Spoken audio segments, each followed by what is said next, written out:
Hey everyone, Laser here. Today we're going to do another deep dive theoretical video, this time on a concept that I don't see utilized enough in a lot of low to mid-level play. It's something that high-level card game play will usually take into account almost every turn, somewhat instinctually after you've practiced it for a while, and is something that I really think can help all levels of play to get just that little bit better. So, what are we talking about today? Well, we're going to be talking about something called mana efficiency. So, what is mana efficiency? Well, roughly speaking, it's the idea that on any given turn, you should be using all of your mana that you have available to you. So if it's turn 2, you should be using 2 mana. If it's turn 4, you should be using 4 mana. This is a guideline to help you use your resources as efficiently as possible. And by using your resources as efficiently as you can, that means that the curve that you spent so long perfecting for your mid-range deck, you're going to be able to get the most out of it. It means that every card that you play is going to be its maximum potential, and that everything you do is going to be as strong and efficient at moving your game plan forward as it possibly can be.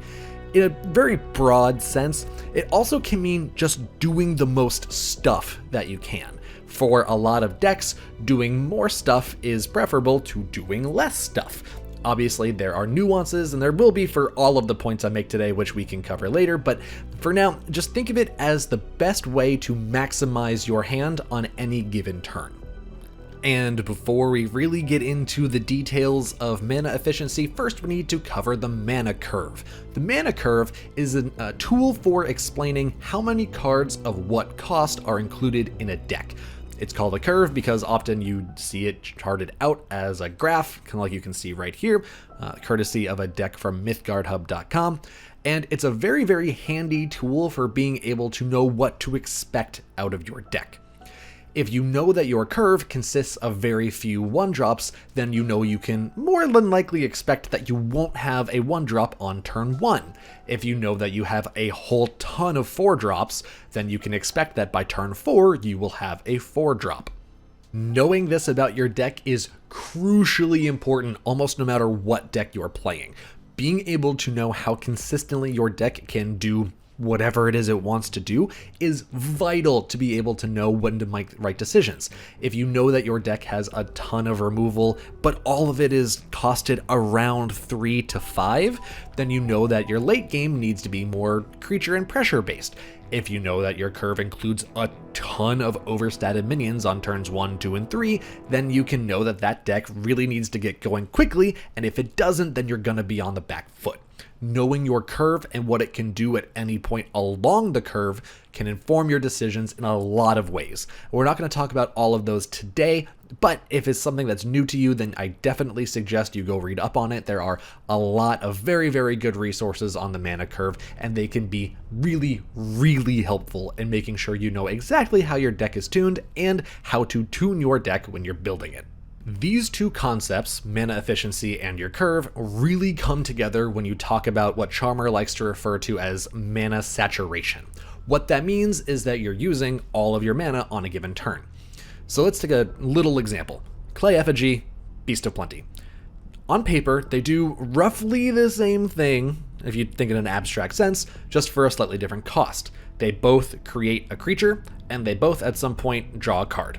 So let's just take those two characteristics of the cards. Create a creature, draw a card. So we know that on our turn we want to create a creature and we want to eventually get card advantage from it. Well, how do we pick which one to play? If we're at 1 mana, then it's obvious. We play the only one we can actually afford to play. If we have 2 mana and 2 yellow gems, then the choice becomes a little bit trickier. Clay Effigy means we could possibly do something else with our turn, but Beast of Plenty means that we have efficiently used 1 card. So how do we decide which one to play? Well, there's a couple things that you can keep in mind. The first thing is there something else that you can play alongside Clay Effigy? If you're playing a yellow-orange tokens deck, can you play Clay Effigy alongside a Recruiter or something like that? If that's the case, then maybe you want to get 2 bodies on the board. Maybe that's something you would value more over having just the 1 card to play this turn. The counterpoint to that is that often it's more beneficial to use the higher cost card earlier than it is to use the lower cost card. The reason for that is, let's say you play Beast of Plenty this turn. Next turn you have 3 mana and you draw into another Beast of Plenty. That means you can play both the one you just drew as well as the Clay Effigy that you held back. And if you had played the Clay Effigy instead and then drew a second Beast of Plenty, you'd only be using 2 mana next turn because you already got rid of the 1 cost. You're stuck with 2 2-cost cards in your hand with 3 mana, and you don't get to play as efficiently next turn. So based on what your hand includes, and again, the mana curve, you can know whether you can expect to draw something that you can play alongside the Beast of Plenty, or if you can expect to draw something you can play alongside the Clay Effigy next turn. This is where expectations of your deck's behavior, based on how you've built the mana curve, really can come into play and influence how you're going to choose to saturate your mana on this turn relative to turns that come up in the future. This kind of idea of play one thing now or 2 things now is what I like to refer to myself as tall or wide saturation. If you're playing 1 card on a turn, that means you're going tall. You have 1 threat and 1 threat only. However, if you decide to play 2 threats, then that is wide saturation because you're building a wider board. Classic example, I'm going to stick with orange because it's something I've been playing a lot lately, is do you play Eager Recruit as well as the Parcel Recruit on turn 2? Or do you develop one of your 2-drops such as Twinfire Zealot? This is a way to craft your curve over the course of a couple turns that can be really tricky to grasp the first couple times you're really trying to tackle the idea. One of the reasons that playing Eager Recruit on turn 2 is often very, very powerful is that it allows you to have that extra 1-drop to play at any time in the rest of the game. It's really nice to be able to have just that little bit of extra mana efficiency in a later turn, having a free 1/1 basically, when instead you would have had nothing on the next turn. Say you have 2 Twinfire Zealots and an Eager Recruit. Well, there's a lot of ways you could play that situation out. You could play the Eager Recruit and the Parcel Recruit. Great, you've spent all 2 mana, you have made a nice wide board. You could play the Twinfire Zealot only, and then you have 1 tall threat, but it has Frenzy, so it is more threatening individually, and you've played the 1 card. Again, you need to think about your mana curve, say, okay, am I more likely to draw another Eager Recruit that I could play on turn 3? Am I more likely to draw a Shadowvar Beast and only be able to play that instead next turn? These considerations are really tricky, and they really require you to know your deck and to know what your deck is capable of at what point along the curve.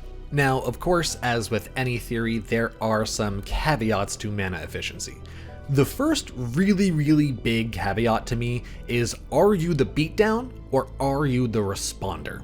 There's a classic article of theory for card games called Who's the Beatdown? If you haven't read it, I highly suggest it. It is a pivotally important piece of reading for anyone who wants to play card games at a competitive level or to just improve a little bit.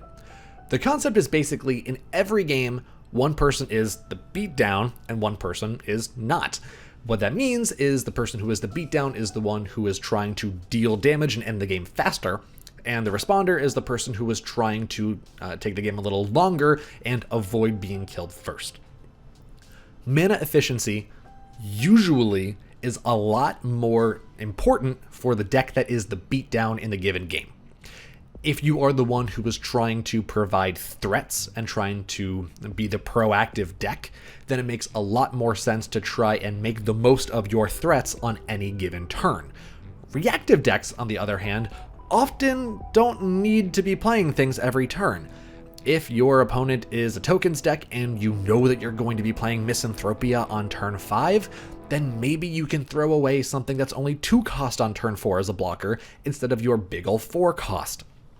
There's a lot of situations in which if you're the responding deck, you don't need to be mana efficient because you know your next plays will invalidate the mana efficiency that you've developed on this turn. So instead of being mana efficient, you can be minimally efficient and only put out the minimum amount of threat that you need to in order to stave off your opponent. Similarly, if you're the beatdown deck, what are your opponent's possible responses? Maybe if you know that your opponent can't survive the next turn without a board wipe, then you don't need to play into the board wipe. If, again, in that same situation, your opponent is about to have 5 mana, they're the yellow control deck, and you already have a nice wide board of tokens, if they're just gonna misanthropia the board away anyway, you can go ahead and float some mana, or in other words, not use all of it, and be happy with that. You're still presenting a nice threatening board, and this way you are minimally affected by your opponent's responses. Another very often scenario is playing around Magmatar. Instead of playing all of your sources of threat from your hand, like playing all of your little recruits, instead, you could float a mana and play a 4 cost instead of playing a 3 and then your tokens. So you're basically getting only 1 mana less worth of efficiency, but you're playing things that survive your opponent's responses instead. In this case, being fully mana efficient isn't necessarily the best call if the only way they can really get out of a dire situation is to play something that affects you back. And this all begs the question, is mana efficiency always the right play? Well, no. Mana efficiency is a tool, a guideline, something that can help you inform your decisions over the course of the game. Oftentimes, if I don't know what play to make, I will fall back on which is most mana efficient. But that doesn't always mean that's the play you have to make. This is just something you can use to make your decisions a little easier for yourself, something that you can try out, see if your deck wants to be mana efficient. So if you're playing something like my blue-orange mid-range deck that is very, very, very reliant on being mana efficient because it has efficient threats at every point along the curve, or is your deck one that doesn't need to be mana efficient? If you're playing yellow-red stretcher control, you don't care about your mana being used correctly if it's not important. You really just care about surviving and getting stretcher down and stretching the game out as long as you can. Efficiency doesn't matter in that deck as much as it does in others. So this is a tool that you can use while you're playing your decks, see how it feels to be more mana efficient or not, and more often than not, you'll find that being mana efficient just makes your play a little bit tighter, makes it a little bit more efficient, and makes it a little bit more successful.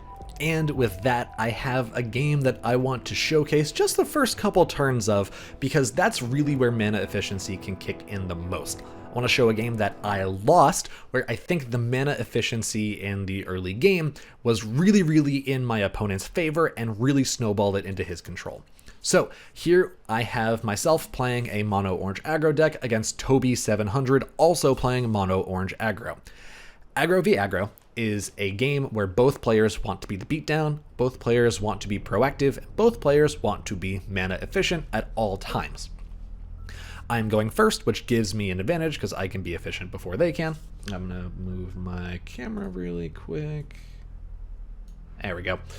So I'm on the plate. I burn a conviction because it's not useful very often in the early game, and Storied Martyr comes down because it is that newly buffed 1 mana 2/2, and it is very, very strong. I'm going to slow down a little bit. My opponent answers with an Eager Recruit. Both of us have been fully mana efficient so far, playing a 1-drop on turn 1. So here, I have a couple options. I've drawn a Xerxian Recruiter. I also had 2 Parsa Crusaders in my hand that I could have dropped, and I have a Conviction. Those are the cards that are available to me at this moment. My question to myself is, okay, I know I want to be mana efficient, so I want to play a 2-drop. Which one do I play? Crusader? Other Crusader? Or Xerxian Recruiter? Well, let's look at my next turn. I don't really have a strong, powerful play that really jumps out to me immediately. If I play a 2-drop, then I have Conviction alongside my turn 3 mana, or I could try and draw into a 3-drop with my Xerxian Recruiter. So really, these are kind of a wash. It's both playing a 2 mana cost on a 2 mana availability, so either one is more or less equally mana efficient, and because of that, neither of them really play any differently next turn. So I'm going to go based off of board state. The Storied Martyr gives my rebels +1/+1, Recruiter is a rebel, Crusader is not, so I go ahead and play the Recruiter instead. Hey there. I do not get a draw, which is a really bummer, but that's okay. I get the trade, and I have a 3/4 on turn 2. good play. Storied Martyr, buffed card, pretty good. I know I have Conviction coming next turn, which is also kind of a bummer because that means I don't get to play a 3-drop or a 2 plus a 1 or several 1-drops, but that's okay. My opponent does pretty much the same thing, plays a 2-drop on 2, his mana fully saturated. Here I'm going to play a 2-drop and float a mana. What that means is I have 1 mana unspent. Kind of a bummer, not the biggest deal in the world because both of these are higher statted for their cost, so right now it's not too bad. Do we have a mission? My opponent is going to get a full 3 mana worth of stuff. Let's pause here. I have now spent 1 mana less than my opponent. We have been fully mana efficient up until now, and this is the first turn where there has been a mana expenditure discrepancy. What does this mean? Well, he has these 2 threats that I cannot interact with. That's partially just the nature of the fact that he's playing a more tokeny opening and I'm playing a more value opening. But it also means that I'm kind of sequestered to having my power on this side of the board. If I had, you know, my own recruiter to play, if I had drawn that instead of the Conviction, then I could have placed that over here and contested that. Not having that 1 extra mana spent means that I have a little bit less power to respond with. Now, even though I went first, he has the tempo advantage. He is the one setting the pace of the game because of this. So he's going to attack me. Really rude. And here is the turn that I really want to focus on. This is where mana efficiency is shown to be both a good and a bad thing. Scion of Pride is a 4 cost. I have, after I burn a card, 4 mana available to me. He produces Pride of Place, a 1 mana spell. There's a couple options for me at this turn. I could play Temptation. I could play Parsa Crusader plus a Storied Martyr. I could play the Crusader and use my power to impel a minion. Or I could use Scion of Pride. Scion of Pride, Temptation, and Crusader plus power are the most mana efficient options. Temptation doesn't have a particularly great play here. There's nothing that I'm really interested in tempting, so that one's off the table. Crusader plus power. Well, I could power the Xerxan Recruiter over, trade this in, and then this would be around to trade next turn. However, he just has Infuse, so this would die. In this way, I could kill this here and get a value trade instead with this, and not play Crusader, and play Scion of Pride. Scion of Pride as a 4/4 would trade into both of these if I force my opponent to use Infuse. Now, if you've watched my videos, you know that I am perfectly happy to trade a threat if it mandates my opponent use their mana in a way that they don't want to. Usually in an aggressive deck, they're not going to be forced to use their power. They're going to want to be given the room to develop additional threats. So I'm okay using my Scion of Pride over here to trade into these, and if they don't do that, then I can use the Pride of Place that comes after to heal it up, or hopefully trade into something else. Here's the interesting option, though. I can play it here, in between the 2 recruits, and leave the Twinfire Zealot. This can trade favorably even with the Infuse. 1, 2, 3. Scion of Pride still survives. I can move it over and trade into the Twinfire Zealot after using Pride of Place, because Scion of Pride is immune to damage from spirits, and Pride of Place turns it into a spirit. That ends up being the play I go with. It is the most mana efficient, it is the most trade efficient. I make that trade, but yeah, it's the same idea. But I do not have the mana to play the Pride of Place. That has to happen next turn. That's possibly a good thing. That means I can set myself up for a value trade, and I can make my mana more efficient next turn by going Temptation and Pride if I want to, and I know my mana curve. It is very low. The majority of my cards are of cost 1, 2, and 3, which means there is a very high likelihood I draw into something I can play alongside Storied Martyr and Pride of Place. So I've set up my mana with my plays such that I can be mana efficient this turn and next turn. Here's the turn where it all goes wrong. My opponent has Dark Passenger. Pause. Dark Passenger is a 2-cost card. He has answered my 4-cost with 2. That means in terms of mana expenditure, he is plus 2 mana on me. Remember, he's also been plus 1 mana on me from a couple turns prior where I floated a mana. He has now used 3 mana more efficiently than I have. You can think of answering something with a lower cost card as virtual mana advantage. Here's the issue though. By using less mana than I spent to answer my threat, he now has an additional 2 mana after burning to create threats that I don't have the mana to respond to. I go on. He attacks me twice, hurts a lot. He burns a card, and he gets to play a Parserver Crusader. Pause. I am now a little awkwardly drawn. I don't have a lot of really good threats to respond with, and more importantly, the mana advantage that he got by having Dark Passenger in hand negated any of the plays that I wanted to make. He now has been able to develop substantially more threats than I have, and I don't have the cards, just by sheer luck, to really bring the tempo back into my favor, and this snowballs the game and Toby ends up beating me. So, here we can see both the good sides and the bad sides of mana efficiency. I set up my mana very, very well. I was able to saturate all but 1 turn up until right now. I was able to put out good threats, and, you know, if I had drawn a little bit differently, I very well could have been able to come back from this position. No problem. However, Toby getting the plus 2 mana usage by having Dark Passenger in hand means that he got to create a tempo advantage that I just couldn't answer because I drew the way I did, and he capitalized off of having that mana advantage very, very well.